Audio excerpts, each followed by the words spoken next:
ಎಲ್ಲರಿಗೂ ನಮಸ್ಕಾರ. Shenoy kitchen YouTube ಚಾನಲ್ಗೆ ಸ್ವಾಗತ. ಇವತ್ತು ನಾನು ಹುರುಳಿಕಾಳನ್ನು ಬಳಸಿ ಬೆಳಗಿನ ಒಂದು ಆರೋಗ್ಯಕರವಾದ ಬ್ರೇಕ್ಫಾಸ್ಟ್ ರೆಸಿಪಿಯನ್ನು ಶೇರ್ ಮಾಡ್ತಾ ಇದ್ದೇನೆ. ಬನ್ನಿ ಹಾಗಾದರೆ ರೆಸಿಪಿ ನೋಡುವ. ಮೊದಲಿಗೆ ನಾನಿಲ್ಲಿ 1 ಕಪ್ ಆಗುವಷ್ಟು ಹುರುಳಿಕಾಳನ್ನು ಕ್ಲೀನ್ ಮಾಡಿ ತೊಳೆದು ನೆನೆಯಲಿಕ್ಕೆ ಹಾಕಿದ್ದೇನೆ. 1 ಕಪ್ ಹುರುಳಿಕಾಳಿಗೆ 1 ಕಪ್ ಆಗುವಷ್ಟು ಉದ್ದಿನ ಬೇಳೆಯನ್ನು ಕ್ಲೀನ್ ಮಾಡಿ ತೊಳೆದು ಎರಡನ್ನೂ ಸಹ 4 ಗಂಟೆ ನೆನೆಯಲಿಕ್ಕೆ ಹಾಕ್ತಾ ಇದ್ದೇನೆ. ಈಗ ಗ್ರೈಂಡರ್ಗೆ ಸ್ವಲ್ಪ ನೀರು ಹಾಕಿ ಉದ್ದಿನ ಬೇಳೆಯನ್ನು ರುಬ್ತಾ ಇದ್ದೇನೆ. ಉದ್ದಿನ ಬೇಳೆ ರುಬ್ಬುವಾಗ ಒಂದೇ ಸತಿ ಜಾಸ್ತಿ ನೀರು ಹಾಕಲಿಕ್ಕೆ ಹೋಗಬಾರ್ದು. ಬ್ಯಾಚಸಲ್ಲಿ ಸ್ವಲ್ಪ ಸ್ವಲ್ಪ ನೀರು ಹಾಕ್ತಾ ಇರಬೇಕು. ಇದು ಬೆಳಗಿನ ಬ್ರೇಕ್ಫಾಸ್ಟಿಗೆ ಮಾಡೋದಾದರೆ ಹುರುಳಿ ಮತ್ತು ಉದ್ದಿನ ಬೇಳೆಯನ್ನು ಹಿಂದಿನ ದಿನ ರಾತ್ರಿ ನೆನೆಯಲಿಕ್ಕೆ ಹಾಕೋದು ಒಳ್ಳೆಯದು. ಯಾಕಂದರೆ ಹಿಟ್ಟಿಗೆ ಫರ್ಮೆಂಟೇಷನ್ ಅಥವಾ ಹುಳಿ ಬರೆಸಬೇಕಂತಿಲ್ಲ. ಅದಕ್ಕೆ ಗ್ರೈಂಡರ್ಗೆ ಉದ್ದಿನ ಬೇಳೆ ಹಾಕಿದ ನಂತರ ಹೀಗೆ ಸೈಡಿಗೆಲ್ಲ ಸ್ಕ್ರೇಪ್ ಮಾಡ್ತಾ ಇರಬೇಕು. ಕೆಲವು ಸತಿ ಉದ್ದಿನ ಬೇಳೆ ಎಲ್ಲ ಅಲ್ಲಲ್ಲಿ ಉಳ್ಕೊಳ್ತದೆ. ಅದಕ್ಕೆ ಉದ್ದಿನಬೇಳೆ ಅರ್ಧ ಗ್ರೈಂಡ್ ಆದ ನಂತರ ನೆನೆಸಿಟ್ಟ ಹುರುಳಿಕಾಳನ್ನು ಹಾಕ್ತಾ ಇದ್ದೇನೆ. ಹುರುಳಿಕಾಳು ಹಾಕಿದ ನಂತರ ಒಂದು ಬೌಲಿಗೆ 2.5 ಕಪ್ ಆಗುವಷ್ಟು ಇಡ್ಲಿ ರವೆ ಅಥವಾ ಅಕ್ಕಿ ರವೆಯನ್ನು 2-3 ಸಲ ನೀರಲ್ಲಿ ಕ್ಲೀನ್ ಮಾಡಿ ತೊಳೆದು ನೆನೆಯಲಿಕ್ಕೆ ಹಾಕಬೇಕು. ಇದು ಜಾಸ್ತಿ ಹೊತ್ತೇನು ನೆನೆಬೇಕಂತಿಲ್ಲ, ಒಂದು 10 ನಿಮಿಷ ನೆಂದರೆ ಸಾಕು.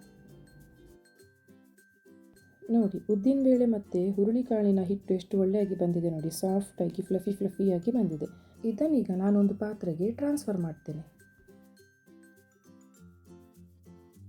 ಹಿಟ್ಟೆಲ್ಲ ತೆಗೆದಾಯಿತು. ಈಗ 1 ಕಪ್ ಆಗುವಷ್ಟು ನೀರನ್ನು ಗ್ರೈಂಡರ್ಗೆ ಹಾಕಿ ಗ್ರೈಂಡರಲ್ಲಿ ಉಳಿದಿರುವ ಹಿಟ್ಟನ್ನು ಕ್ಲೀನ್ ಮಾಡಿ ಅದರ ನೀರನ್ನು ತೆಗೆದಿಟ್ಕೊಳ್ತೇನೆ. ಈಗ ರುಬ್ಬಿದ ಹಿಟ್ಟಿಗೆ ನೆನೆಸಿ ಹಾಕಿಟ್ಟಿದ್ದ ಅಕ್ಕಿ ರವೆ ಇತ್ತಲ್ಲ, ಅದರ ನೀರೆಲ್ಲ ತೆಗೆದು ಅದನ್ನು ಗಟ್ಟಿಯಾಗಿ ಹಿಂಡಿ ಹಿಟ್ಟಿಗೆ ಹಾಕಬೇಕು. ಹಿಟ್ಟಿಗೆ ರುಚಿಗೆ ತಕ್ಕಷ್ಟು ಉಪ್ಪು, ಇಲ್ಲಿ ನಾನು 2 ಟೀ ಸ್ಪೂನ್ ಆಗುವಷ್ಟು ಉಪ್ಪು ಹಾಕ್ಕೊಂಡಿದ್ದೇನೆ. ಒಂದು ಸೌಟು ತಗೊಂಡು ಅಕ್ಕಿ ರವೆ ಮತ್ತು ಉಪ್ಪನ್ನು ಈ ಥರ ಹಿಟ್ಟಲ್ಲಿ ಕಲಿಸ್ತಾ ಬರಬೇಕು. ನೋಡಿ, ಮಿಕ್ಸ್ ಮಾಡಿದ ನಂತರ ಇದರ ಕನ್ಸಿಸ್ಟೆನ್ಸಿ ನೋಡಿ ತುಂಬ ಗಟ್ಟಿಯಾಗಿ ಬಂದಿದೆ. ಇದಕ್ಕೆ ಈಗ ನಾನು ಗ್ರೈಂಡರ್ ತೊಳೆದ ನೀರುಂಟಲ್ಲ ಅದನ್ನು ಹಾಕ್ತಾ ಕನ್ಸಿಸ್ಟೆನ್ಸಿ ಅಡ್ಜಸ್ಟ್ ಮಾಡ್ತೇನೆ. ಹಿಟ್ಟು ಸರಿಯಾಗಿ ಕಲಸಿದ ನಂತರ ಸ್ವಲ್ಪ ಡೀಪ್ ಇರುವ ಒಂದು ಬಟ್ಟಲು ತಗೊಂಡು ಅದಕ್ಕೆ 1 ಸ್ಪೂನ್ ಎಣ್ಣೆ ಹಾಕಿ ಎಣ್ಣೆಯನ್ನು ಸುತ್ತ ಸವರಬೇಕು. ಎಣ್ಣೆ ಹಚ್ಚಿದ ನಂತರ 5ರಿಂದ 6 ಸೌಟಾಗುವಷ್ಟು ಹಿಟ್ಟನ್ನು ಬಟ್ಲಿಗೆ ಹಾಕಬೇಕು. ನೀವು ಬೇಕಿದ್ರೆ ಇದನ್ನು ಇಡ್ಲಿಯ ಬೌಲಿಗೆ ಹಾಕಿ ಇಡ್ಲಿ ಥರ ಸಹ ಬೇಯಿಸ್ಬೋದು.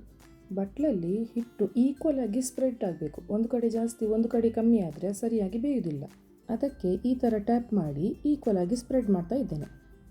ಹಿಟ್ಟು ಸ್ವಲ್ಪ ಉಳಿದಿರೋದ್ರಿಂದ ಇನ್ನೊಂದು ಬಟ್ಟಲು ತಗೊಂಡು ಅದಕ್ಕೆ ಸಹ ಎಣ್ಣೆ ಸವರಿ ಹಿಟ್ಟನ್ನು ಹಾಕ್ತಾ ಇದ್ದೇನೆ. ಇಡ್ಲಿ ಸ್ಟೀಮರ್ಗೆ ನೀರು ಹಾಕಿ ನೀರು ಕಾದ ನಂತರ ಹಿಟ್ಟು ಹಾಕಿದ ಪ್ಲೇಟನ್ನು ಇಡಬೇಕು.